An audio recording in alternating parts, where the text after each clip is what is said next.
The videos and images coming out of Los Angeles have been nothing short of horrifying. So in today's Hope Report, I want to give you a little bit of good news about the situation by telling you about some critical steps that are being taken to protect not only those who've been affected by the wildfires, but those who are trying to give them housing. Unfortunately, in major natural disasters, we tend to see other crises in those cities and communities get exacerbated. In the case of LA, the wildfires give the potential for the housing crisis to be even more exacerbated. LA has been particularly hit hard by the national housing crisis, and now we have at least 15,000 people who have been made homeless because of the wildfires. And that's not even counting the countless people who have had to flee their homes because of evacuation orders. And as LA continues to be without rain for months and months on end, more wildfires could crop up and more evacuation orders could take place. This all can lead to an even greater housing crunch, and unfortunately we've already seen some price gouging by landlords. To address the added housing shortage that's been caused by these wildfires, the LA City Council has voted to instruct the city attorney to draft up an ordinance that would make it illegal for landlords to evict current renters for bringing in someone who was made homeless by the wildfires. What do I mean by that? For those of you who don't rent, every time you sign a new lease, you have to say who exactly is going to be living in that dwelling, in that unit at one time.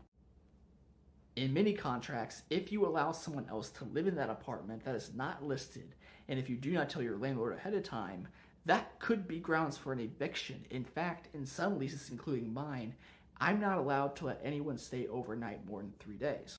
You can see how this could become a massive issue for those who are affected by the wildfires. There may be people in their lives that want to help them, but they're afraid of potential repercussions from their landlord if they help these people who are in need.